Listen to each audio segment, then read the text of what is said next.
Ia, toi o whoro whamwhawhero I hatu Samoa I lau mai moanga le nei vaenga foi o le fiafi I le toi amatalia I o tiu te mawhaiva. Whaawau o le tautua, ma le unanga le Bluwave TV, ma se foi o le porokalame o le Tautai ai. Ia, ma le manuia whaiva o si o tātu kuturo, Tautai ai ma le malo. Ia, me se foi la, ia, o le Tautai ai, ma le fiafia, a wala ngai le mwhainga e fia, ngai malo, pe le fiafia.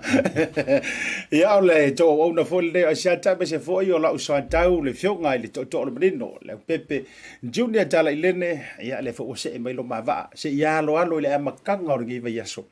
Ia, o tau wha tūtū ngata, hai ma tau wha au so ngaka.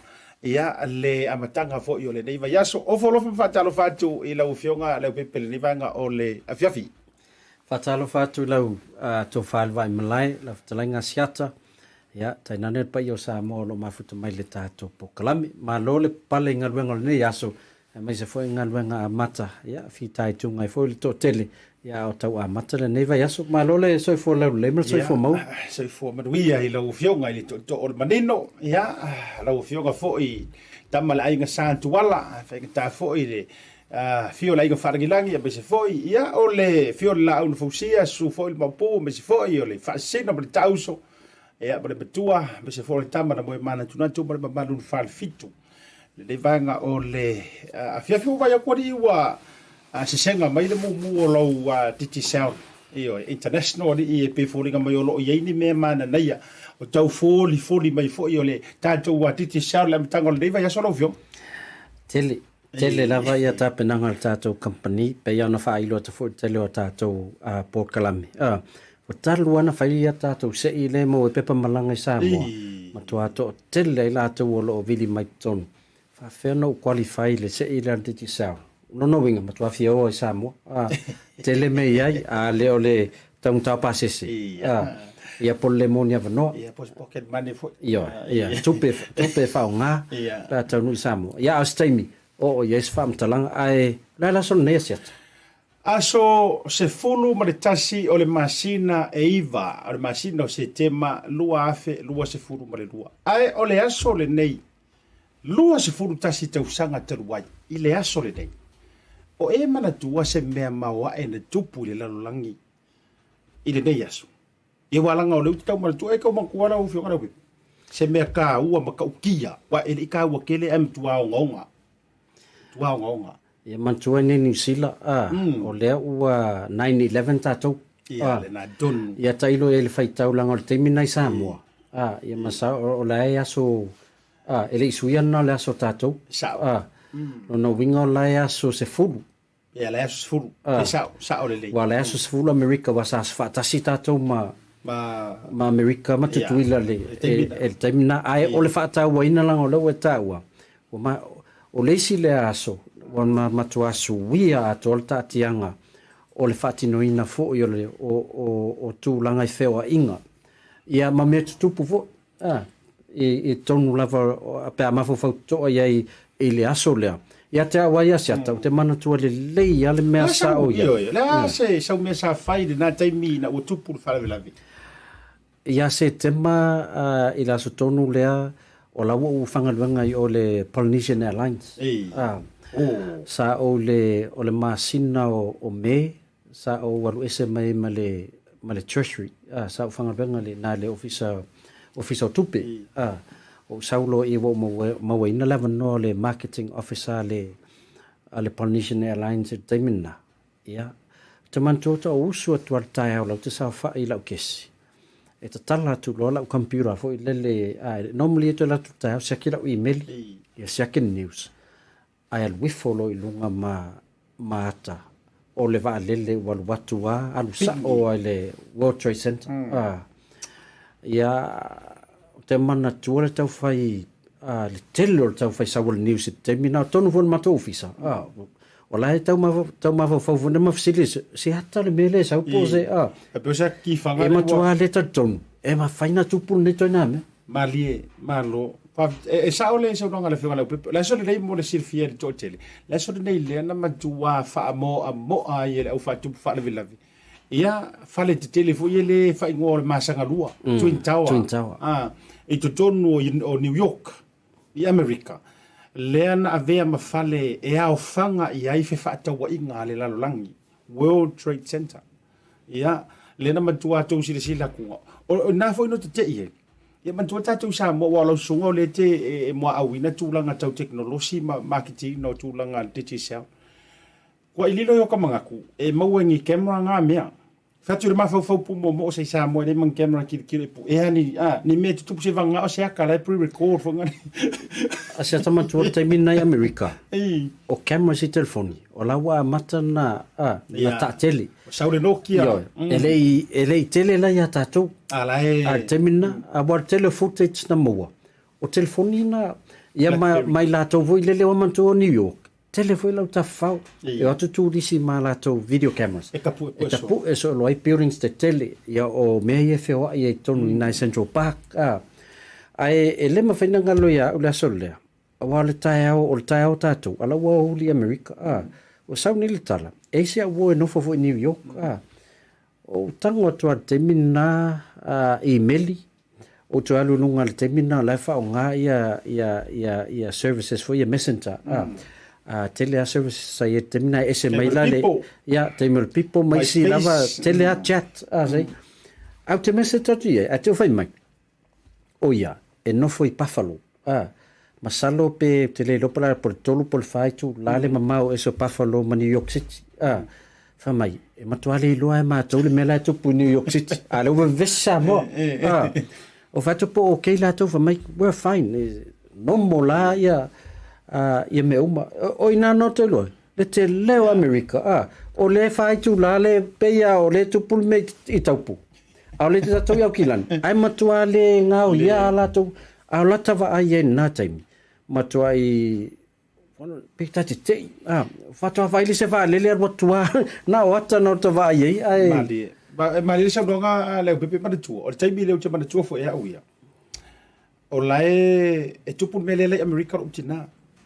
Na tau mawha ia Manatua sa o ai o le mawhauwhauka i ka Amerika. E pole ale, po whea kupu mai. Ai iso ta ai ngai Amerika. E pole. Bilia, tu altai bilia, o lo tina, o lai Utah, e Salt Lake City. O le ala mo te, foi gale whaangangaki, aku ma pole lo ma kua po, o e kau la kalaka ki wa e ko ia. Ia, tali mai. Ma kua le lo o tali fo na. Paula le mela wa matan talo mai, la wa ratu ni usala to. TV. La te te mai e fo ilia Utah, o ke runga po lalo i ke wo fa ko runga ale ka di me Amerika, ele e lalo o New York. But o tala non, pinga ko e va venga ko e kau. I man tua ia ma ko mai pele ma ko o le lona lua va henga na pe na afia ila ngona o le lalo langi. Wai Samoa, ele se ele i fa ke ia. Ona o se taimi mua lea. Ua tau nunu ina ai e se atunu upo ni tangata. Le tu ai ngā malosi anga te tauna iei Amerika. Wo so fai iei ngisi. A ole aku ngu e le fia ula iei sesi. Rea ia masesi na isa mawhau. En whai ona ole whaatino nei me tono Amerika. Ia, o le winga la Talai la matanga tatanuanga. O le isi events lea na shape a toa ili telo swinga o whewa inga. O te whamaonia Leaupepe lau saunoanga. Ma le tua la Bluwave ma le Tasi na tupu e le melea. Ai Bluwave ma le tolu. Alu lau misiona fo ile ale mamona. Le lau te whamaonia langa no te vai atu news feed tanga lela. O sau waile ulu wai declaration na George Bush. E winga di sitia. O le security o le fsuenga. Te loa o e lau tala. Na amanta le melea ina ua mato mai Samoa. Wa mai fai whakarangoanga o le visa i Amerika. Mato o i nei New Zealand. Mo le alu i Amerika. Ma le tofela le taimi na ma to uma le ala Samoa ma Pacifica MTC uma i Amerika o le Missionary Training Center ma ko mai lo le New Zealand te lo i lo fisa takapuna o te lo poto tupu le taimi la applying of visa Amerika ai na ma to mai nga o sipika te tala noa tangata e kire ko vai ka ka le whakarangoa ai uma na whaaui mai o i le potu te vai le escoringa oi se pe le va tu whaaui oe tu lofo ia ma kuas screen le ia i le visa i takapuna le ofisa sa ia e o malole na la juro le pe o le ke kala ngo tu lo ai ngo le fa pui nga ar speaker vala ia bawale e tali ia ofisi di matua maleleo la e kire vai stanga o malea ma to bolo i America Tai mila na tau tu lau ele ai le malai vale tele le California. Fa to le taimur si akia, va tu fa fonga Samoa. Upu tu sa toe a oro te tele noa. Upu moni lava. Ta tala ese su ai wala, wa masalo mia le au faisuki. Ola moni. Wa mana tu e pe ola wari ia nga sao ko ngol vale. O sikairi o suki o fa pailake isi o a pengi business class wa le la mo antu sa o ila faisuki fa le nga sao ka kala ke va ile a widi idi ngo pe lawe ave ese tulo e o le pants o fa va umi ave ese uma lava ave ese matulanga ya e na sira fie la to mai le to ke le wa te lo po e lo to tu putele le taimi ko o sia ki nga sia ki ai matua au ili e o ila antole ave runga pe o le masa sa uma ila lo lungo le a tua is strict lava ia le tulu e dem fa na galu a tama fau se me fa tu sai ia ni events for ia wa suia a tole ia fa tinongo mea ia so taitas ia pe fa fa mai sa war fa mai fe ai ma mask fa fano lima e fa penas o swinge tan noi langa na wa fie foi au kau kale mai seri ia el temilea masalo lua fe maltasin tu poi a le lua fe male balu fato mato te malanga le mal mato vanga te tisa mai Samoa moteo anga i New York e o tu i California i LA alla se umina te mina sia ki mato fato mato wo to po el vale le moteo i New York e la sia wo o la leta Worswafa sa mato fenga blang fatasi o sta mana fa na Samoa ai on mato intia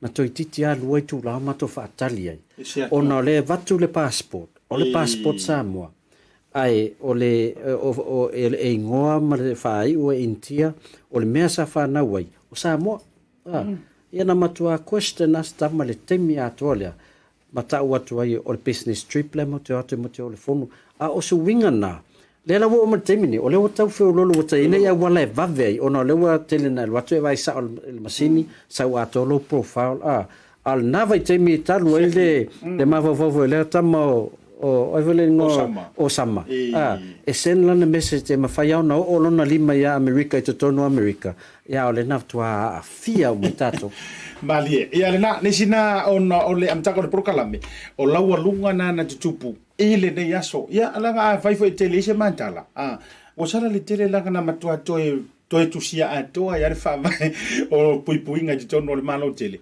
ai le nga kala America ai na matua toe fai ma o nga isi malo awa pisa fu merka ngia mai sia tu no yang usila na matua a just o malava ono tu langa walanga e musu e koe kupu ngei pe kupu fea le mele sa tupu America o yo le o foro fa talo fa toli to telo la tole mai mo a me se fo yo ni si o lo to ma wota va ta no odi si update to nei va yeso e mai no weekend te lo ale Insta updates mana ia fo ia ta fa so mai ia pa angal ta Tautai mana ia fa matala mai lava oi po fea tonu sa e ia le temi ya nana tupu le temi na e lo ai was fa ia o samamala na vaenga ia America po fea sa ia e masalo e ni se le fan no na temi ai po fea sa wa o fa va vea o le tupu ia tatou wa mana tu tau te ala fa i mai po fere va vea o sa fere fale sa usu mai ai pena sa o foi de fale sa e to fa a wa ke usu mai fa foi i dau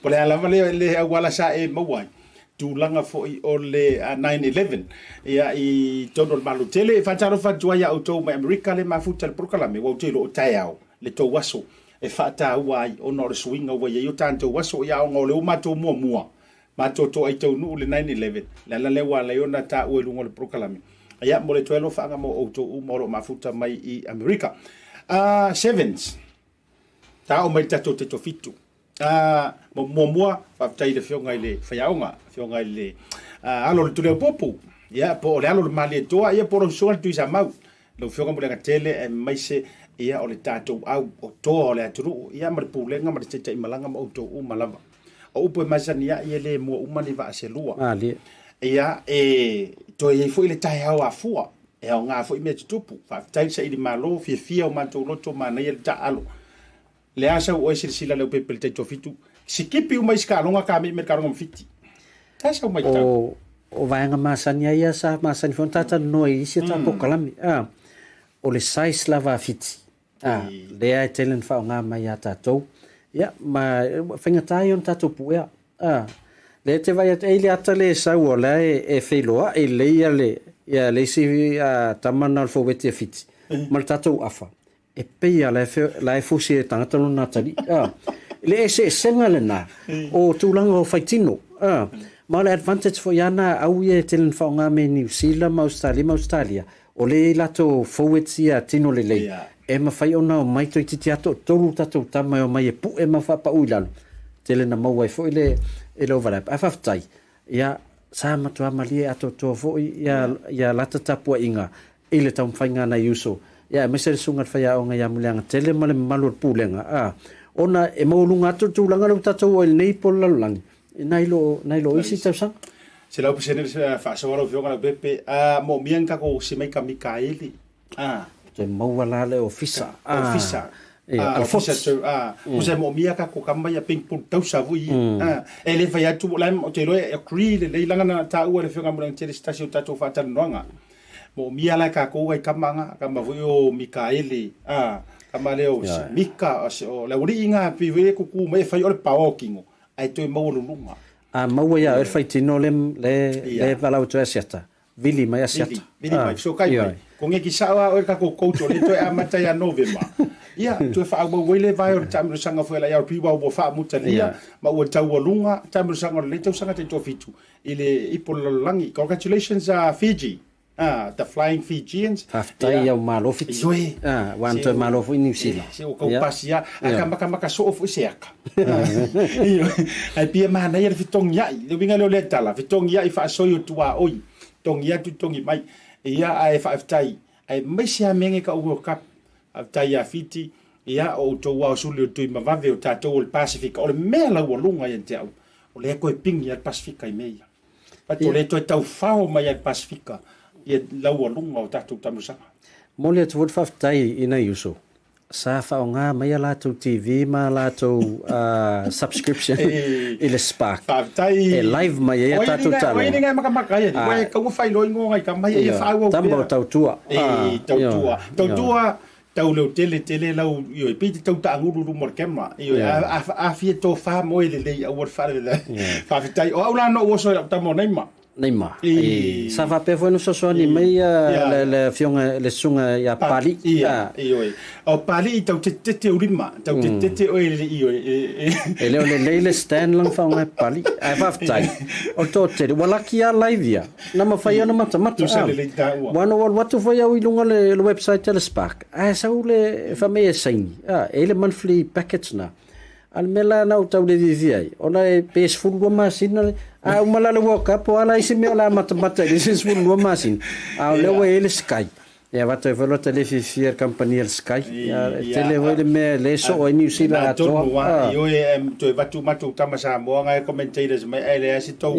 Mama venga ai va tai ina me no mo mai la tamo nai mai lo mata mata tu ai me siral ta longa le ro maner kamas kai der ko le kamera ko inga ai mantua fa Folasa mar TV ai be ka unga ngala I lunga sai na sky win ele ta mai termina se auto voile maka fu so ia ri ko ke e fai ore le ayungi ko ki vi ai to te pisa ma to fai fu ele camera e ku lunga ku ilalo o ia ma wa ka mai o ma polo pa wa ngan mo fi mga ai ala be ale alu le taimi o mo toa tu wa fe awe masana fai level po ai pu e fa le bertalo wa ia o to ye ele o ye se wala fai on tapu ia le tatu ia wa te lo istalo ngon sorva veo ia le na o ino lo ai tanga tale sunga John Party o te lo peto fan ni tanga ma tu mai ala o wa tunga so le la wa live mai ia fa tai la sunga pali pa one man na ele stai me to fa longa va peto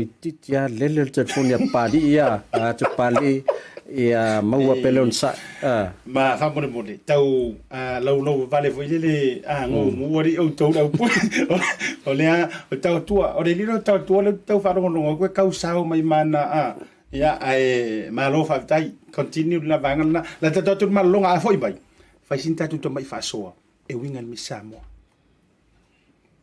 The reason why I love Talofa Voucher, it's easy. It's super easy, it's convenient, and you can basically order anything online for Samoa on your phone and really right here from my couch.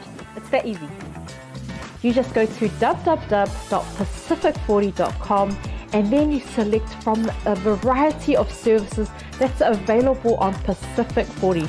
You can even select a shop that's close to your village. So if you're looking for a way to help your ainga in Samoa, this is the perfect way. Pacific 40 Talofa Voucher. For you, for me, for Samoa.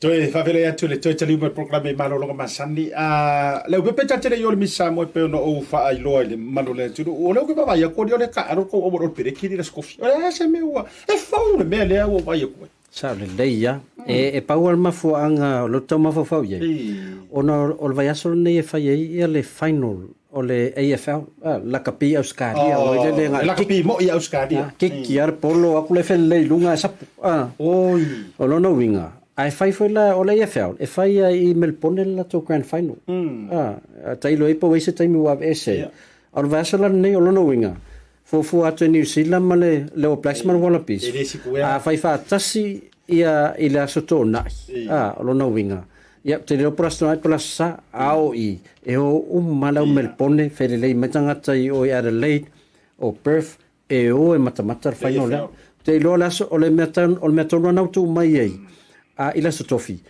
ai nei ata tonu voi nei mafufonga o le ta alo le sto mil vai aso nei o ai ana mafau e ma lo la to quarter final ma camper va son te nei lo pod menan to fa no la sto na wa lo po la sale AFL le me watu o le sa fa ina ya ile Raiders it wasn't te nei wolet wa out la le sto ya le lo me email sto filo Blacksman Wallabies ya ta ton voi ma nei vo sina swinga no winga la pi se fa tangia mai third best le ta longa le la kapi le ya Australia la utitilo atu ila lo ai Victoria masalo ale third pe fourth wasile for soka ia AFL o le liki soka la vea to ala kapi no ta lo fa no winga atu le weekend ia to ma wela ta lo we ke morko viki na lo fa na o ya mala ulenga foi na lo fa di ia ma tasi o le ni se mata o yo le ia good luck le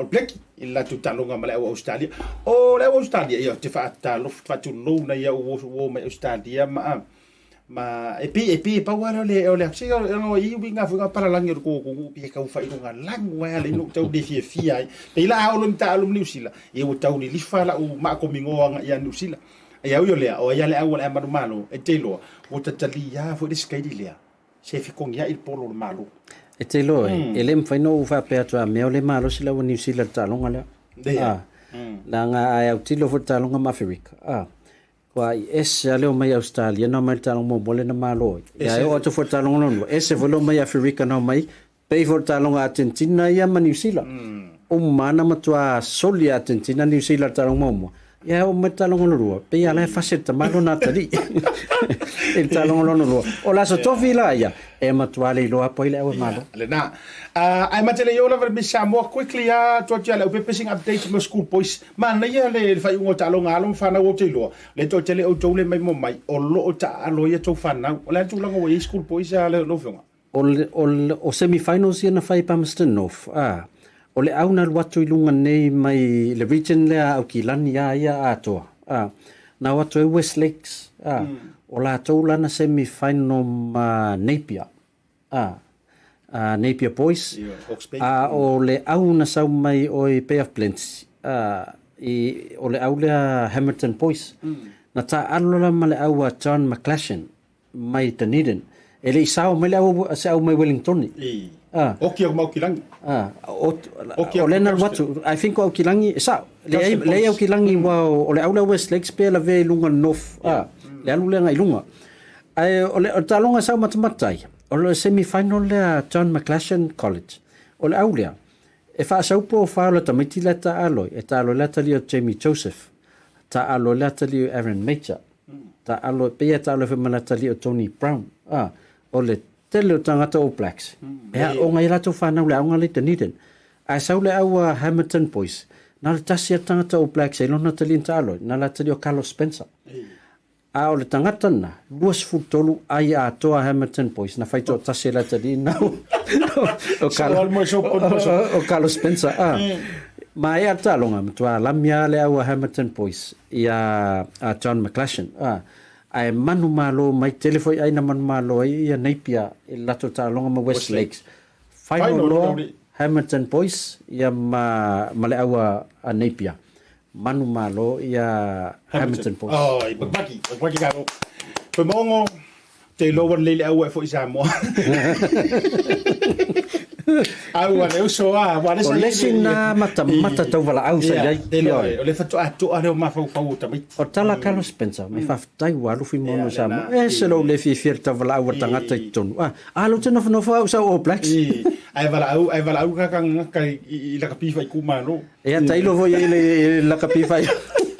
Okay, na updates na talonga. Ia mo le lau silafia o tau so order good luck for ia Hamilton Boys. Aftai o na tatou o Kilangi o tatou ana e mo ia Waikato o tau. Wa le temi e mata mai o Kilani mai Waikato sa wa. La extend ka ko poras. Wa fa no longo mai foi la woli o tolunga taua. Mala woli o vai lua. Wa fa mai la mamutalo mai Chiefs vai o tau.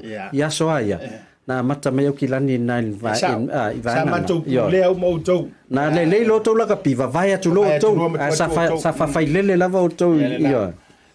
O mai ta fenga tau vai ta fea matou o Kilani. Ia okay tatou me ia tu amatau tia le tulanga fo isa ia ile fai ngole dei vai so ile sa ilinga tau sala. Sa ilinga la le lei aso tatou tu o Samoa. E mua o whape atu, na matua sa o le leila o mate le maa porkalame ma le fio ngai le aloli, oi ma le fio ngai le ngafatasi. Po tō whariswafa, le fio ngafui mono Asiata Pio. O le teine le sa ave lau wha mua? Me le ponge na ave e lau wha mua. E te loe, o le whata au ilone. E tōru le ia teine nao mai loi Melpone. Australia, e me ponge? Miss Victoria, o le Miss Samoa Melbourne, ai la male sweta mai Thailand na lu le Miss Heilala Paints. E sa mai voi i Melbourne. No winga. Matua. O matua fia o nai o tātou tangata e tōno Melbourne. Ia e support foi le foi a fa moi pe ona ile Miss Samoa o te leo vai atu lava ia tātou nei. O alwatu e pe fiente ne o Kilani pe fiente ne Wellington. Ele o mo ia voi a Sydney ma Brisbane. Mana ia o le tulanga la o fia o manuia ia le tau fai ngala peki o la kaya peki ke fa pese sitate ia ai o ia na manu malo o le siri anga ma le tulanga la walunga fa tai committee fa foi ia me so ila tau mama sponsor sa la tau fai tu fa tasia le tau vanga le se tau sila mai ina highlight ia tatu fa so la ngai fa so mana ia fai ai ma le fio ngala pipi ai tau sila mo mar clip first clip o le interview ale current Miss Samoa le o ye nei ia ale tamaita ia Heilani bro mata upu kurubu ia se sila mai ile fato fai mai le so fika ia ile tali no le fisili ele wa ave ma Miss Samoa Luwave to. And how are you feeling? Feeling great. That's good. Please pick a question from our bowl.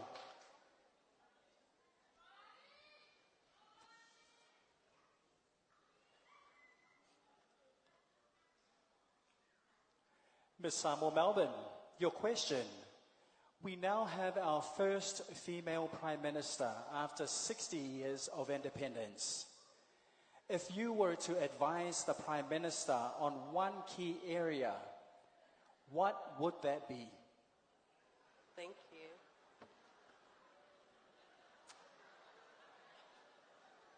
One key area I would really focus on is to reduce the effects of climate change.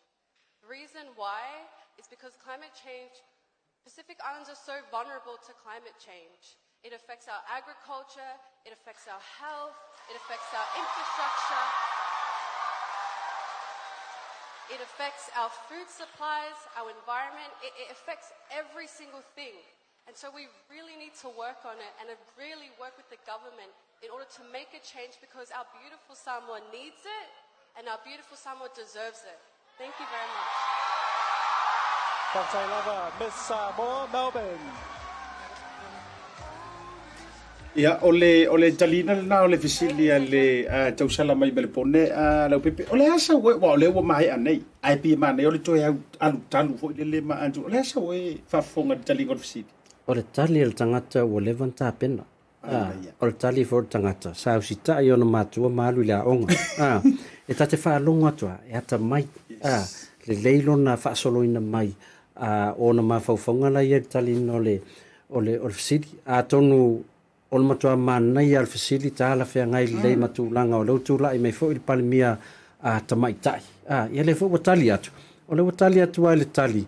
I mea o lo a fieta to te mea tu ese la ana utalina fo i e aula. Masalo e tau ese sa utali langa o lo te ita le tong tau mea neva te mea. Ia ai ole ki area lea.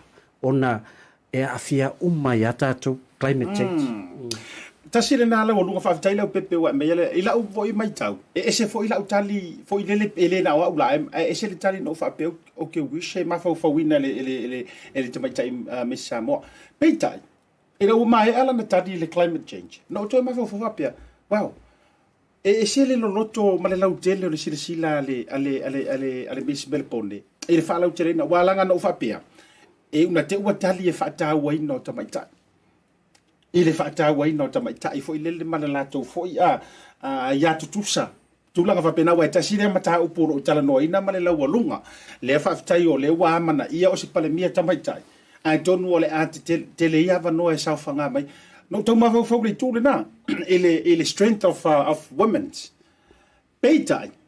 Ua le tau tasi le tani e le tamaitai. Walanga a whapela e aru le tūnga. Wa nao wa classify inga o le category lea wha tamaitai.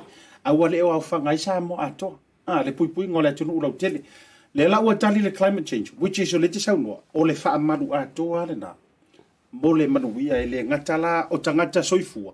A o la au ma manu marisisi o manga. Iyo. Matua manai a i o le o tūlanga nai whata ua ino tamaita i tūlanga i rights ma mera wei te mine.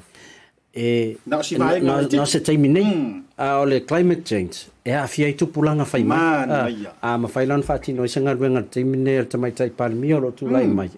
Langa o levan whatino mai. O te lo te mi foi a minstafia me ile environment. I nei tau sanga fo i isi pai ingo o matu. Lewa te ren whai mele le tūlanga le il mataupa leo climate change. Ona le pe fōringa mai a atunu te tele ia le o a fia le tūlanga leo si i lunga o le sawa le sami. E leo ango te leo vangal na.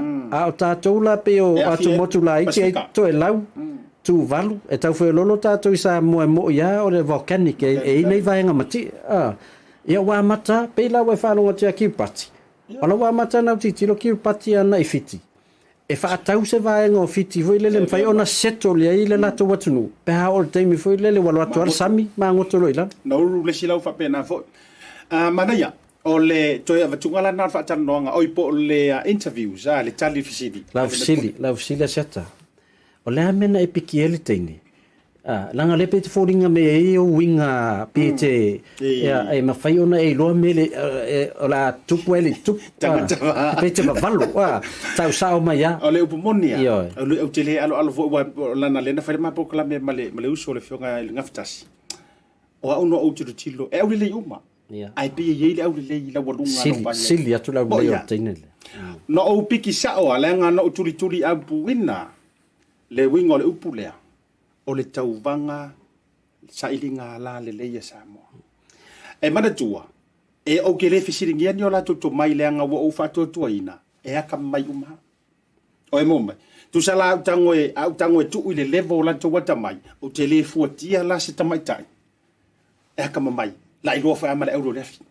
te lon mele o tau I loni I to te lo la toina se la to mati au mai o mata a vatu sei fa ngale va ngal na ngale vai ele le o lo vai tu langa le la le la o ponia no to ina o visili mai man tu ai faile ma peki nga mafui mono o le tatia to ta mai ta I lungo le na visili ma fu mono o ila o mati o lo pomodi o tele masangi ai se o la vai nga o mo monia nganga ko ke bakasi ko ya ka ko valu lea e au le ai pe pula ese mai ya le lau lungo le o si tamai ta idea ma na yel talia se ata fo le ya wai e umatulta ai ka wai e umatulta le ta fata tano ai ai foi nis facile e fai parte o atul fati le na ma peti mai ma se to rua ai inga ma to ai inga muri ani peskin kiki maliele ai inga yele o ani si vaenga ta o fatui I tene le malo o e tau sila fia e le leisan fa Samoa o ani si ana ngaluenga sa fatino le isa e alu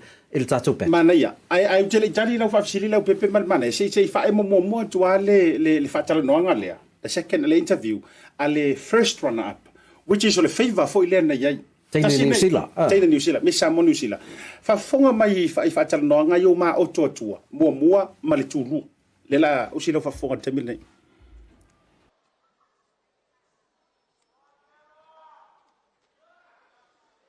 Miss Samoa, New Zealand, your question is, mental health in Samoa is real.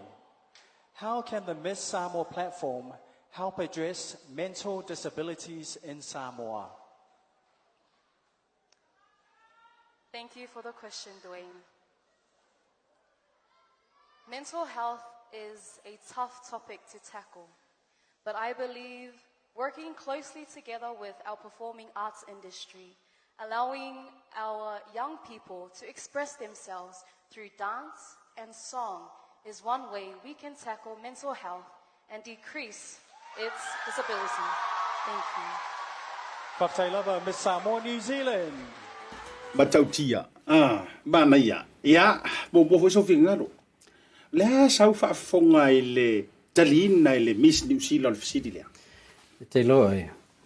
Unlucky as te neol fing taulan City. Ola uia vang ole mental health ia. E matua tele yo tali mfene fai. Ai fu pe fa pe lava so man manga ile fo topic a tonu faftai. Mana ia olan tali. Man tu lango ia na City tau vanga tak na City. Ja. So le na City Miss na Samoa New Zealand. Ole mana ia olan tali. Ole wa vatu sa o ia. Ia se tali foi lele ele o mafofo wina el to tele. Mana ia. Awa o faunga ino o pespesenga o creative o siva ma mea fa pena e express ia le whanau mai la tau tupulanga. Ina ia tatala ia vanua foi lele ia mwhaion malama foi to tele. Awa pe o mental health pe o tangat o to tele vapea. Sai tia. Ele o mou se vanua tala no ai. Tele o mafuanga. Mana ia au ia o lo tu fai atu. O no tu afang tal fsidi so. Moni ja so donga Leaupepe. O le mta upu le tau le mental health po le ma yo le mafau fau. Fa le tono le mafau fau le ngana fa fa ngofi. O se mta upu ma ale e sea ona fia tala no inga do tele. O tau Samoa o mafika ko le fuide parva. Upu tu sa. Pe ale ai fa ale le pe tau no veta tau fai. O le upu tu sa. Ai fa fitai e ui ile loloto le fesili na tu inatu mai mo mi ai ni o to mai mani o wanga va te tali na le fesili le tolo pulo ya shalom sa le tolo pulo ila na tamu fainga le tali ngol fesili le asiata o lo o mai New Zealand fata o fa longo ale o fa nga so ro pule mental health o Samoa e matuale se tailo ia se tulone te wa se sesa wi mai tau ele o tu sale fa mo sa mon mental health ma New Zealand ai ono o tele atu winga o ia a lunga le mental health o le fai ona va ai nei ai pe o tatu o sa o le tala na tau fale tonu ma fa mai fasia pare va le o fa pena ai man to foi la te sila le a tulanga foi le la walunga ma ro tier fainga ma lo le nei le wo nei man to le mo le wa ia ina le foi la wo mo mangai a foi ngome pengfiki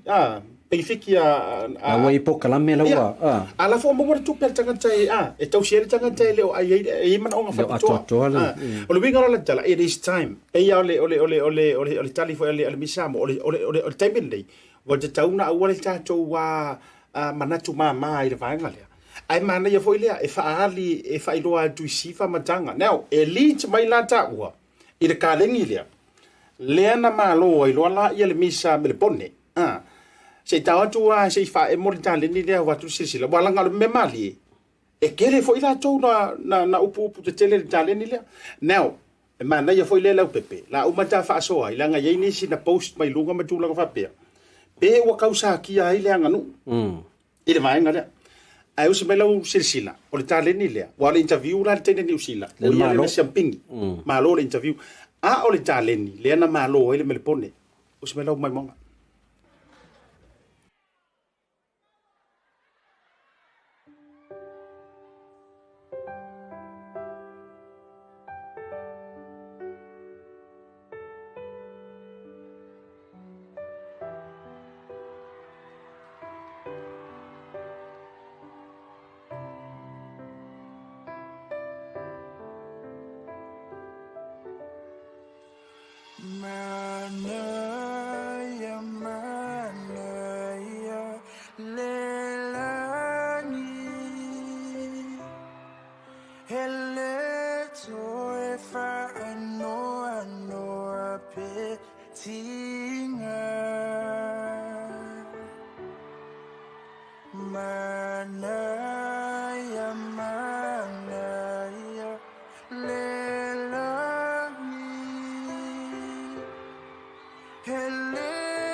Asiata ia e au tilo fatinonga tale ni le ona e toe fo ile tu al tali al tene ni usila wa wala em fai ona sosoani e fa leo la bona ya o mental health and len tani mai ya allow tato tangata to be creative express themselves ona so sila tu e tale ni ia te au from a cultural perspective e leai ma se afaina o le anganu leai ma sona afaina e ile tala le tusi e mama me e loto mama ia e malama mua i le expressing o yetu ainga siva ma le fe au le momoli mai tutonu ona faingo fie le ona e malama e fa au fie le anganu ole no wo te fo ya wi la ta faita watu le so to tele la to lo faitio I tūlanga o le tāleni lea, ia ma tūlanga fo i le pese sa whaunga. Pe sa le te tau ona lava le tō whāwhoi ai la tō sa whauwhautua, le whatino i no le tāleni. Pe le ono whetau i pe whaunga si pese. Ia uwhila i o le lau te whiwsile atu iawe, o le hasa ue vai, o le hasa mea sa tamu whai ia le Miss Melpone ina ia achieve lan tāleni. O tanga ia na whatino. O tanga ia o le tangi a le tangata fo ilele e iai ona mana onga e iai le mana onga ma le mo mianga. Peia le ne tau whamatala mai le tali a le tene ni usila. O le whaonga ia tu ai ngā anga ia. Ko kiki a basic combinations of Italian ballerina. Le whainga o le siva lea. Ma tu ai ngā gymnastic fo i ma le tua. Ai kango e kukoli lalo e tango e whailau assignment o ele te whaitio. O le winga wha scientific o siva ia. E showcase ai le stress ma le depression. It's a cry for help. A mai lo le whaato whala inga, o ai lava tangata sai tua le whaato whala inga le pese, koro pulo. O ai e te surufanga ia i pe mo mia le help. O ai e te surufanga ia vai la mako topika ngafi le mantou launga. Le sau kusia al perfecto Jeremia, a weke trusting ar kangaka. O lo mala ia nga or kalanga ai trust i le tua. Ia te au, makua a mai ai le teine le po o ai lava na tua antu o le daleni. Fe kau i le lele whai poiponga, pau leo lou marukanga. Na o lea tua. Au mai lo le pese lea, e whaai poipo e momoli ai la ngona o le tangata, e leo mawhainga ka umaya oi, hey, I have a problem. E leo mawhainga whai mai ake oi, I have a problem, I'm suicidal. E reo yestu langa voi lele asiata ona pe e fou. I le mai tau fo i mai moanga anai o tātou tangata. Le fo toi ngā siva. E fou ia Samoa. O le upumoni. Ia le lai au ngā e fo i kau ke koe folpeka e kali kusa me mana iai. E kali a kua e le Miss New Zealand. Ia le tali o le tūlanga lea. O le mele sau noisi teine. Wa mo o mia i tātou le whamasangi le mele. You know, langa o tātou fo i wha Samoa. E vea le tali anga tāia o le malo. Ma le whaia inga. E te tau mawhaia le se i maisinga vaenga. Au a tele na alo whangai le au le malama le nganu. And I have seen a lot of criticism. I did not think criticizing. I don't know if I say for se sulanga se ko. Ya ai ono le. E pen o mena le te tau fo ia wi tua. E tatou te fai tau ese. Ai ono le fo le tatou mai tau. Ia fatino se siva fa pea. E se pese o lo pe tau sau se pese fa evangelia. Oro no winga. Ya ai longa mana ia tale ni pe tatou vai atu se fa evangelia fa tino mestene. Ai longa malo ai ile au fa mo o competition. Sa o le ai te tonu na le ana sau nei la si tene le fai sa fa evangelia sa o pe o mele man na tangata. Sua fa ala criticism. Tele fo ya lo fai. E sua ala fa pe mai vai. Ele un kau vanga e kale sia. O le upo mongianga.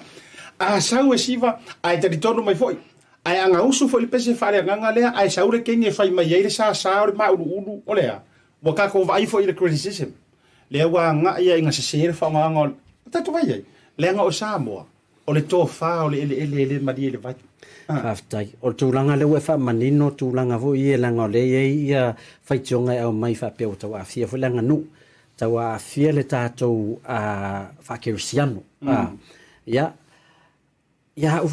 wa ya ai ese ta leni o ma fai ona matua ai no fotangata mau tilo pe te ono le fou le vai o ta leni le ala o matua tali a fai foi lo tali alo ma fau ai ese o la tu tali ese le level o creativity ata yes mana tuola winga no la utala o anga o tanga o nei si vai o stanga te siva o tanga te so ese senga le na Graham Henry le stanga tala kapi aina lua ko ki perua esampingi por langen to ina is one of the greatest coach.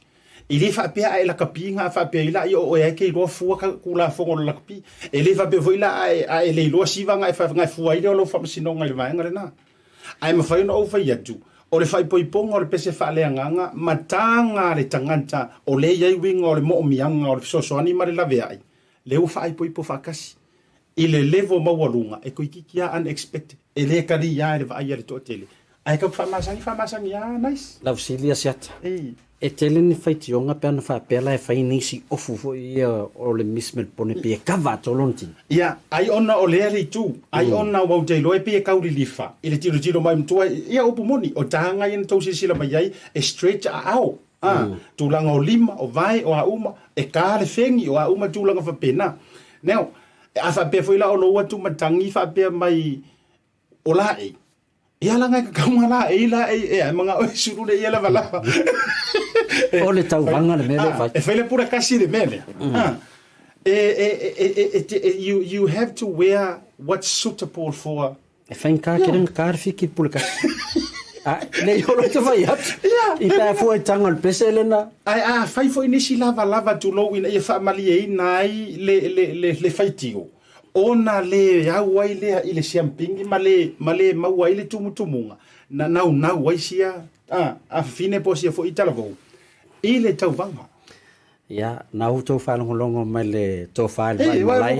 I lona au i li ina foi. I tūlanga me o lo te tele whaiteonga le le waitaimi.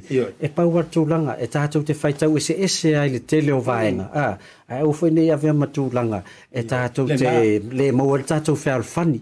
Tātou avel tātou lango i sia foi. Au le tūlanga lau pepe. Matamaitai o le ua tūla i mani waitaimi. Ala vasiri lau fionga. Eke i oe e au le leili tātou misamo. O tene uma e nei ai. Wana o lo tau luana matamata. O sa matamata le kore whaino laka piliki. Au lau vai e lei ranga le wo tau vai atu ai i teinela. E au le sa o lau tala. Can we have a photo of the current Miss Samoa? E au le uma ia teine. Au leo te whai atu. Wata fia au mai a lava polo mata se tu lo. Se eu toi au tilo. Pe tu sai lata vai. Wa sila. Wa sila ia tale nei. O le antale nei e mawhaiona mua a wina le faa lau I loa a Samoa. Mō ta ngata ta whawhau mai. O le ale me le vai le antalea, o le sei lano mu le aute, o fōlinga mātala I o le lale lei o Samoa. O lona laulu tautaua I lalo e apo mai si apo. O whaamarumalunga I o tofi o tamatane I o lātou whea ngainga. Siata. Fusi I pae luma. Whaunga le atalea. Whaakerisiano le tono Samoa. Wasi sila le winga a koa whamkalangari. Whaunga le atalea Samoa. Awal mawhawhau le atalea ni tāwhiti ai. Whaunga le atalea. Ia, watau sila. Maua uma I le competition. Ai laua runga I le lale lei. E mara tuala. Wala le lei arka komis. Tātou wana. Fia o e teine le whaitio. Fia, o lele wa ave le teine le au fōringa la le lei. E whaai loa I le lalolangi. Ea, o mai, o Samoa, ngā au roa whaapia ke maua. Tātou whaia tala voi lele. A whaia te leo fia I le teine leo malo. O ia nei, o e tae au. Au nei a vea matūlanga. O la au mai ai niksi tūlanga le manuia foi. Ia e mese lunga lo penga ta whailangi. Tātou tangata lotu. Wai sila. Te lori mea le na le whangare lau tutiro le atalea. Ioi. Se mantua le watu malo nei le kuino. E sapeta. Siata. Ai le ai sa fai mele pepe suia fa a muito fez misa ka tá te fia vai ia o let's for tá tu mano não foi mai fa iloni se fa pitoa mai sol tá teu fa so para fionga Leaupepe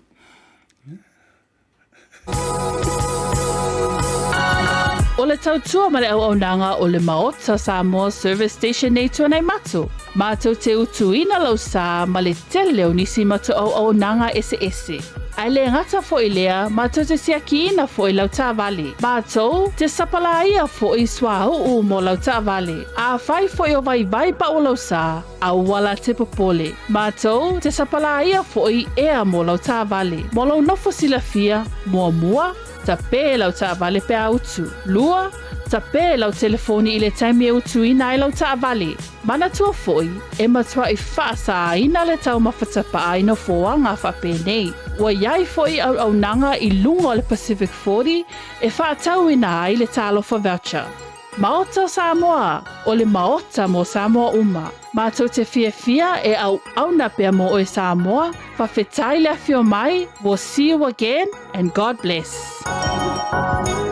Joe whailo ia tū te taliu mai o le porokalame o ia mangkot porokalame o la songa fua Leaupepe wa me langa e kau fa oso pio le Tautai le me le matanga o vai aso ia ua mana ia i foi o tele nei vaenga taua me si fo tata lo le mi Samoa ai ki le me ngofi aka i taurunga toira ta me ile lisi vaenga o ta porkalame ia wala nga mo to tiri si le fieri piko so pai ke o le mi Samoa i belpon iyo le lana na ia mana ia tata no ngal mi Samoa na e ta u lo tu langa le e pela tau fale to iyo ai o lo fa sidi ana ngole ma ua o tene o pe o tama e iluna pito Sri Lanka po o tama e sa mai Sri Lanka o lo tina sa mai Samoa na ai tau ma ua foi tala pe sa e sa mai le kalesia le mamona so lo pe sa tai iyo ia e o stanga to mo fa manuina iyo pe o mai asenga luenga fa dalai ia ele fa peta te fa ya tu ono nisi na tapu ya u ma faiva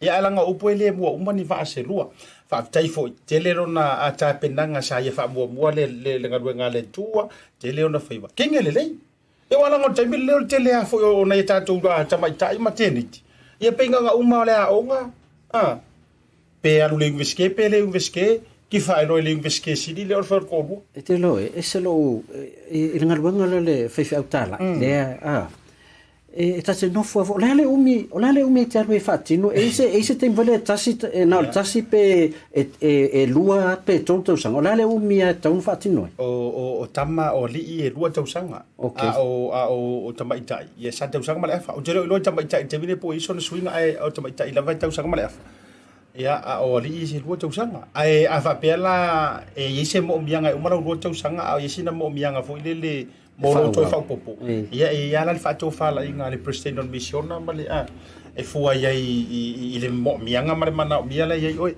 ai o man lo tau sanga ia wa e to muri e wo fisil ono te admire inga la vale le tu langa voi le ia wata ata tu asisi tu o le we ale fa le ngaluenga le li we ale e tala ia tu lon finanga o fua la vai e tapo inga lo fatinoi ona ia te au, le nā lua tausanga. A whaina le pauale o lau me whai, o lo walu te whelua i a inga. Ta te nofo whatustu sa voi lele i tangata ie o e whaatino i anga luenga whapea. Ele mo tangata uma. Ele mo tangata uma le nei inga luenga. Ai me se la, pe a tofi e o iatunu voi e matua whainga tāra vonu whaatino i le inga luenga. Malielo so no ngale pepe au mana ia fo wa o tele au ta la yo la to fo o fa fo mai le ngata fo fa missionary mamona e kale sis kariso ro o isi fo kale sis la to wa fa evangelia o le au ta la tu la fa pen iante wa e pe ya le e taute se longa le fio mai o Yesu kariso ia ma faile le unga ona matua la walunga le talio nei me e kale sia moni ma le kale sia fa to fo ai iante o le ngaruenga fa la i le ana ia mamona mni mo wa fo yo sa munianga le la Vaetolo utala le i lo fonga Leaupepe tele mea o fa onga ina le tebile nei o mo wa mai ngaruenga ta la i fa mamona ele e palai mai ai fo i lo fa le tino o lo tautala o le o la wa o mantua ia le la teach ia le la wa o tulanga le lo va matangata ia le leila communication skills te lo pe ia o anga ale au sales fo ia matulanga fa pena ia build la relationship with trust matangata ia o hafu ni me te kango e commit i tangata ile ngaruenga le tua mana tu fo ilo se ngaruenga se tangata ave ia ilo ma fo mo lo mana tu mo lo to anto ole i ungo lo so ifuanga e fa Tautai mai le tua lo winga foi na tante fa ia tu la tala a fa pe ave foi lau fa mo wa u e fa fonga foi ele tu wa mission na yo ai na umala wa o ngai pesenga mo scholarship tu alo le pi we you Hawaii ai na o filifili ma wa foi lau wa no ai ile a mosar va ya pe yo na ia le ia la unga ya le fonga le ai ba tu wala na ma wa sino utama taimi ona na ave lau fa mo e pala ila mission ngal mamon taimi o le kalesia ona na ia lo nganga o te telitonu le mele fa mua le tua ona tango le o ia tai fo lau le remainder o lo so ifuanga o le tua ele pe fo inga le wo mana ia ele pe o tangata ai por ale le mai ya o e ke pi o lo he's a promise keeper ia te o lo taturunga nei le tua. Whatever he promised mai te au taimilia. O le ale sa pasui o lo uolanga, he will never go away from it. Leanga he's a promise keeper.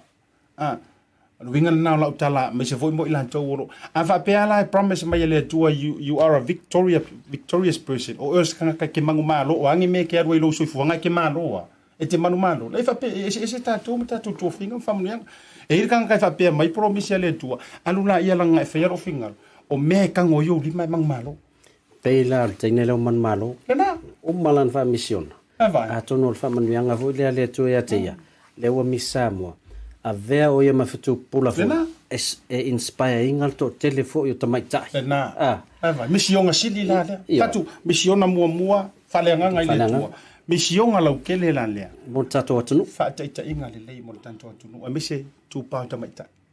Ia, mana ia. Pau atu langa whaingtana yor whaingal tāwhiti. Ia, e le whetau I tele mo to tele o tato. Lono mana o mia mo to a lavan malo se tino male. Ai mao lau ka whiki. Ai ave oi whare mai.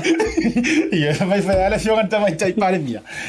O so hare tangatai lana Fai ala mea na wa ele le ia.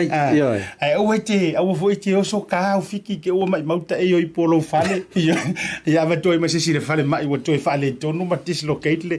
Ai o le tau, o whamuneanga foi na umaua. Nam whai na utau tala wha Filipaina. Tasi ia mea alofa me fai. Ia e fuala lau fionga lau pipi. Na uma lau misiona le lofa ma tonu. Uma Luafe, oh sorry, lofa ma lima. Tonu anu uma ma lima. Ai ho oma kemige. I can still hold conversations if I fit be. Voilan mena le weta urtu langa le. O le foi tai bi ai market fit pino ia tau mana mi se se le nan fa fit pino. Bala au mai ma ua a fa yo isa o nanga lo mana mi se se le fa fit pino. So tai mai asiata. Io. Fa le liu so upu o antu langa fa pena. Ia fa yo na mau ai o familianga na mau mai. Ia ele o fa yo na avese. E ki ngango ka ola New Zealand ngai ma Samoa ia ele I community Samoa ai tu maua le tu langa ile na me alo frelo no to fa longo I tala fa mai ola ele tu sta of Filipino pe ai to malanga ia ole tele le lo fangia ia fa talo fa toi nai macho wa la to umale sa macho patch fa tasi ile na vai taimi ia o kama mai mo ke le sala fai me sora upolu mara o America o mana ia fu na wa e mafaiga e mafuta tu ilea fai au tala I malea fai au tala I mai ile se lo lange me se fo yo te lo e se wo le leia o lo avea nei fo I ma se tasio problema le al bla valili le afionga ya tu man vao e vile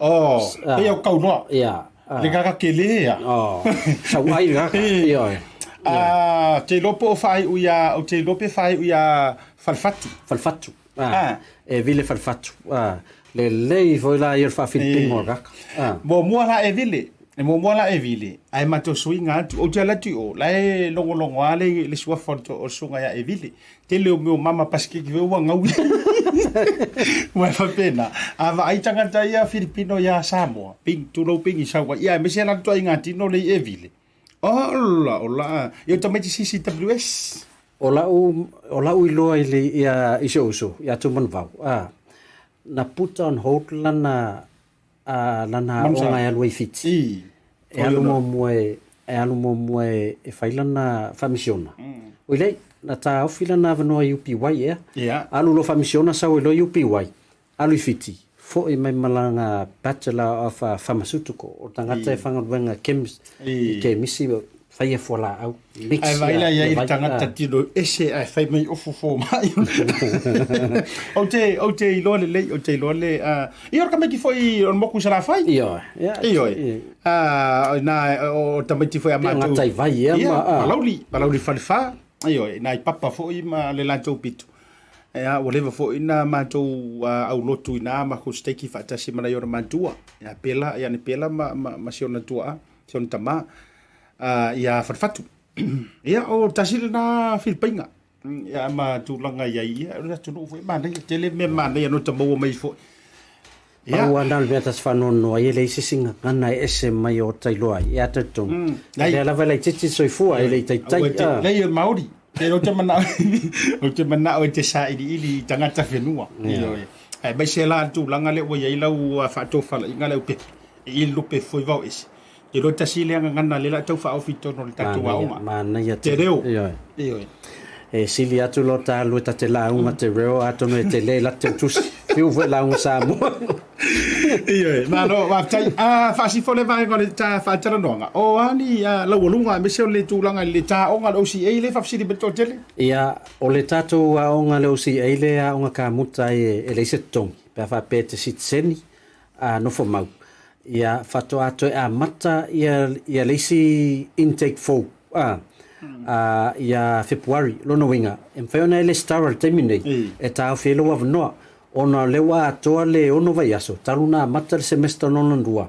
Whaintaa te launa e toa watu teimin nei. Ai mwhaiona whafsotai mei maa ua masiata. Pete anga isa o for tato website le OCA. OCA.nz. E whaingofien whaatumuli form. Ai ata hawhia i aloa wanoa mantua. Tele nei a tato tama whanau.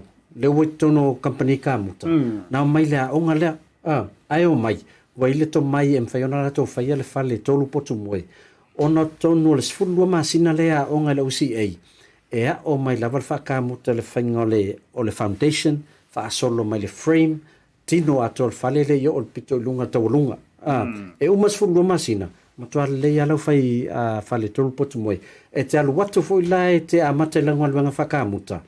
O lau matua te lelo marmalamanga. Te le fo ila le awalan whena negotiate lau rate ia sili atu. Ele tātaman whatatano le tā OCA. Lau whainga ruanga te mine whatoa atoa le tau sanga talo nei. Lau alos fulu iwa tā lai li tūla. Kau kia. Lai ka mutai. La fo ila whaonga ana tū sia wala te mine graduate. Na whaatau lawa le OCA i ana tools. E ave e amata i lola nga luenga. Ma la fo ila ua amata lana level 4. O lau level 4. E te whainga luenga. Ai watu tanga te assess o fatinoina o longa wenga o fatinoina na o level 4 te le lava la wala e toi mo fele seu certificate e mfaiona fa nga tono New Zealand e mfaiona ya mo Australia tu so le wa international la certificate le mo le isi luas fulu tol su tau sanga luma na e o lo tilo ia i o le ngadu wenga lea e matua mo o mia i tutono New Zealand tulanga tau kamuta Ea, awana i emisia le avanoa lea. Ea, lea ua whailua atu le whionga Leaupepe.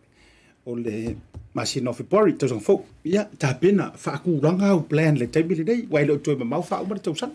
Wangalo ia, e le tangata na vili mai. Pe mwhaiona e se awala foi lele part-time, mai le whatino ino le aonga. E leo mwhaiona whatino le taimili nei. Ona e tau ona e full-time. Na le sfulua masina le so e lau level 3 certificate. O le aonga amata le a for valu tai au. Whatoa umane wha le fiafi.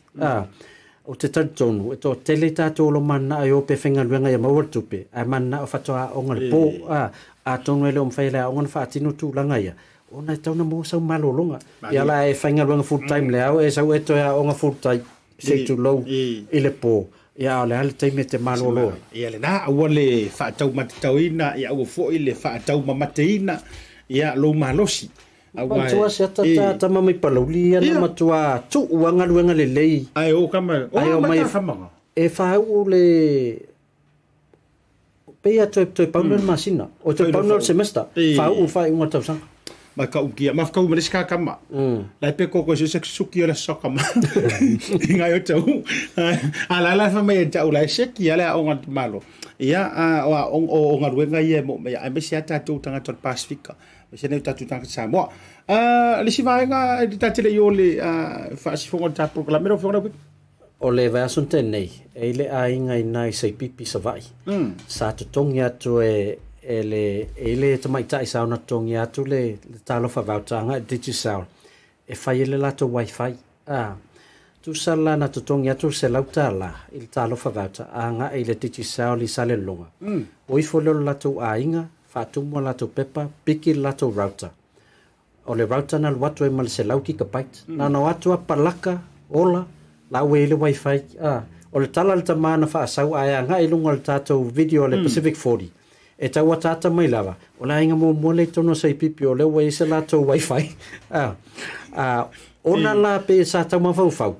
ai sei longa atu to so atu laina ma tele me fatu ele I loe wireless ta fone le contract ta ole finga le package le ele se kon kalati a umar se lau ki ka pait na ona to tongi ar se lau ta la to mo le se lau ki ka pait a ola va solo a to le wifi o la vola wa ver foto anga to in vai le vanga na e o to so to fale a ulta o ye password to wifi o lo no winga o aso uma vai to e ano funo fonga ye tumu mai au ta for fale e lo sto in o la fonga vai ngana la na wifi ya le na ai o le ta ua ona au nanga mo ta to ai ngai Samoa e te whaonga ai le Pacific 40 leo ba fai ona te tongi e tua se rau kala tau ngofie tau ngofie la tau ngofie mantua ai tongi al talo fa vauta nga ele de digital em fa whaonga le vauta na fa tau telefoni pe whaonga e fa ele wifi al tau ainga o vaenga e tau ona su mua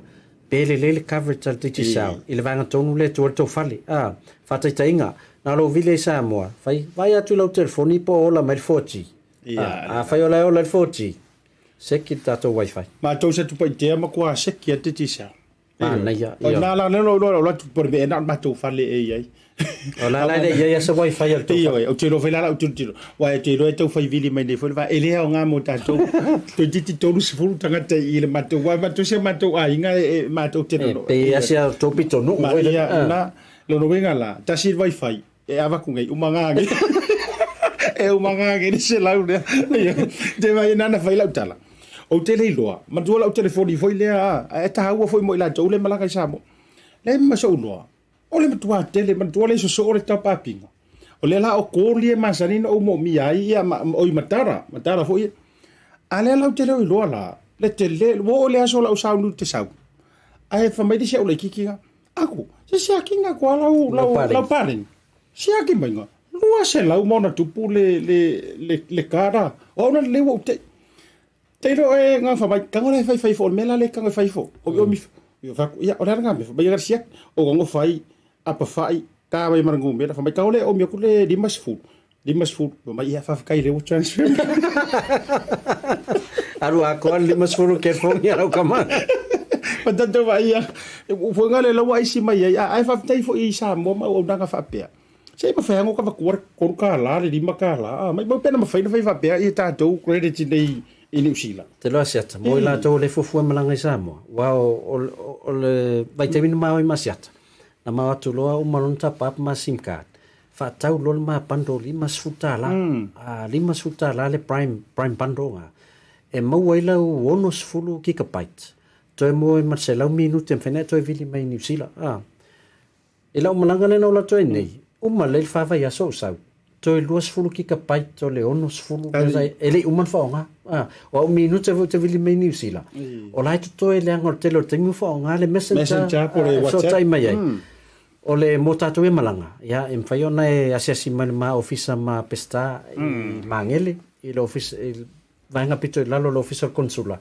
em fa yona fa lo sim card I night al moi ale ai na ona lena va le faleolo e anga I fa fo vanga ti pacha e to matau a falolo lon to le tato titi sao e te latu ale matala te mi mata no vale na ona latu fa lo sim card fa tai ta e to vanga na le top up ma le fa ta wino lo pando fa tau le pando na lima sfutala e uma pola le umi te Samoa te fo I mai lava ya la to ya vai te opeo sia te sau ai ui credit ya le wo man to transfer yo no nai ngam mo le fa ngai ele nga fu New Zealand ya le na yo vai le ka foi ku finga pe ole ka ai ku sidi va ho le ai o yo le fa te tele ya au te lo no wala fu le po kala mi la so fu mana ya tele ya yo le misa mo le le yo la mate pe ole au nga na ta po kala me ile ne se uma voi o tata no fatu ya hana yo Tauru ngatu ma programe I le atale nei o se vainga sai ai le kona seti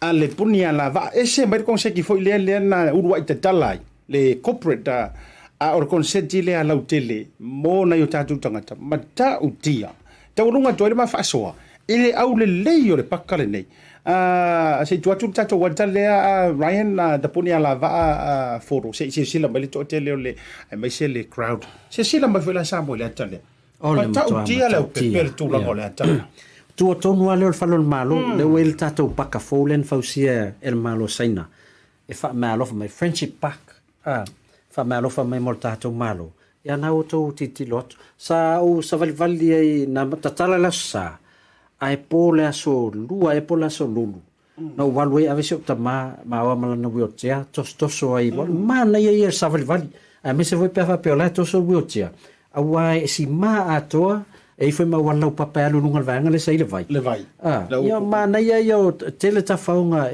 e foi playground tamiti ala vanga tonu le fai mer concept e mutia atoa ye lo ma ta fai mele ia fale ia te vai tu ye na ye si te puna inu fo pe la le pe o ile la taula ye le tele o fa fifianga a wala stage le ile fale le pituma o le fale ye tu mawa o le fale tu mawa ya faftai fo malo sai na mol nei malo fa mo se tatu atunu o mata ngo vie fo fati no ino le ono sfuta usanga ma joina crowd le tau mai beautiful is back le tau sisi la mai ai o matu wa fa atu mulia o levo na kaloka ka ko ma tu pe o tatu li se tu mulia le na to tala mai talua se tianga o le fa mai e ui o la pesi la ya ai o le koi o ngalo fa mai le o to ma vo fa visas ya telefone ya o le na watu mato telele ya e mai mo ina fortato punia lava na malanga tu New Zealand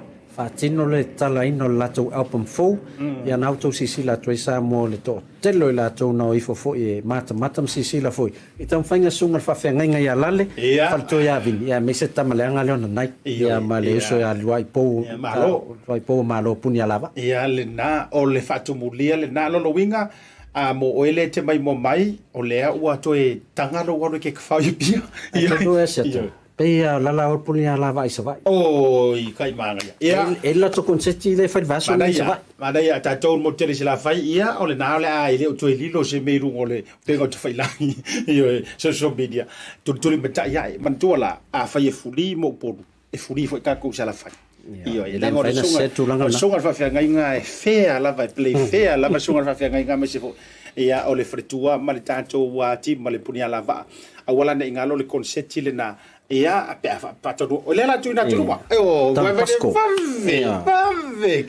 Pasco sa le longa ono le fiafi free consent e na le ono le fiafi ia ila sofa o ino la solulu o tae o la so suto su lei aso sutasi nei o sutasi sulu stofi so tofi mo ta tor mo tele la vai fa mer kala pili ko paralo ia au la au ngala sfali au tipin ngala la sfali o i foi na matua fia ai matua tu lalo la ngon proclame le o le fa tautai tu re sava ia ma le polo foi ia foi pico sava ia o le fionga le pepe o le na sao mauli fa mo po le se mentonu le na ba ai lo talima to pa ia lo tamata fa tuanga mo tatou fa ali le uporo e fi le mu ia vai mer punga lava ko ke ka oko io fa ani le to te anga fa tupu manga fa tamali ia awa foi avelo wainga ma auto au marolosi au ko so le mele ave auto mantua ave fanau e lai fa kanga so se si i vanga de le pa foi le lava noa em fai foi na sila live vai ele punga lava mo tatu wainga i Samoa o New Zealand ma Australia ma America fa ngal Pacific 40 to tongi ni taxi mo po to tongi to wai ia ni ta vale vi foi le ainga ia me sele o nanga le mo le mo inor concept punna lava ia ta burunga le ta programa da foto ele o fionga la e te festa ta fai ta pe ia va tu nei programa mo va yaso ia fafta Asiata mo nisio va engol tau tu al tato Pacific 40 mal tato Tichisau e me se tato Oceania Career Academy fa tase mal tato Ocean Net mana mier sosoani ia wala o maile o lua tasi lima ono tolu fa ya ai foi se ngana o sala le tato pokalame ne fiafi ya matu atu ina e foi ale taimi porto al Tautai ya sel na tu ya o le tato pokalame na Tautai ya ma le ftalenga ya Asiata ya ile ne fiafi ya manuia tele fa sa songa turn ne fiafi Samoa fa soifoia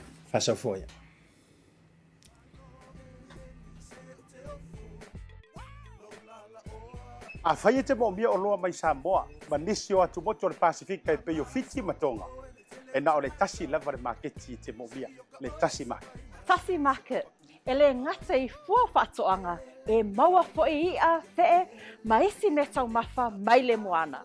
E peia ona uwhai atu, e te maua uma o loa mai atu moto le Pasifika. O le talo le te sila mai ai, numero tasi lea o loa sa palai mai le atu o fiti. Ako karongi ue fo'i ia soi. Maua fo'i le umala mai tonga. E le ngata I lea, mo I lātou e fia le tātou tama o le whai. E te maua umala vai Tasi Market. Ai whawhetu langa o whaalawelawe. E sa o le lei, e maua tātou pusa pisupo, tu ai ngā le lei ia leo le pama. Le ngata fo'i lea, maua pusa moa, I so si tu ai ngā sizes. Whapea fo'i la kako pusa siu pipi. Anse mai ngar ka pusa siu ngar whapule mole. Tautai. Tama ia mo whaalawelawe, ngata fo'i leo pusa pepe, I le Tasi Market. E maua fo'i ipu mo whaalawelawe, in bulk, I le Tasi Market. Ia le nā Samoa, a mai ala o na whai umalau whaatau I nei le o ranga le Tasi Market. Aua nei e tu muli, ai alo whai nei o tātou ai ngai Samoa o le whea ngai Markoviti. E iai fo I le lātou o nanga ua tā ua le MoneyGram. E lafo ai tupe mo ai ngai Samoa e le ngata o nisi o atu motu le Pasifika. E tasi lava le no fuanga I te whai ai tūranga uma nei.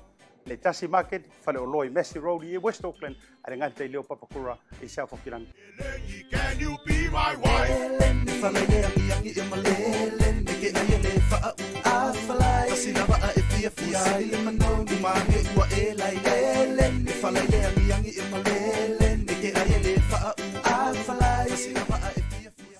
The Color Shop in Maota can brighten up every aspect of your life, from interior to exterior. You can change the look of any project you have, from auto to home, around the yard, and everywhere else. Bring color to life with our selection of the best paint. Come check us out, because we're more than just paint. We got bush knives and a whole lot more. We're the folks that will help you kick that drab right out. So come into the Color Shop in Maota. Call us on 25577 or 21527. Drop an email to cs.creston@gmail.com.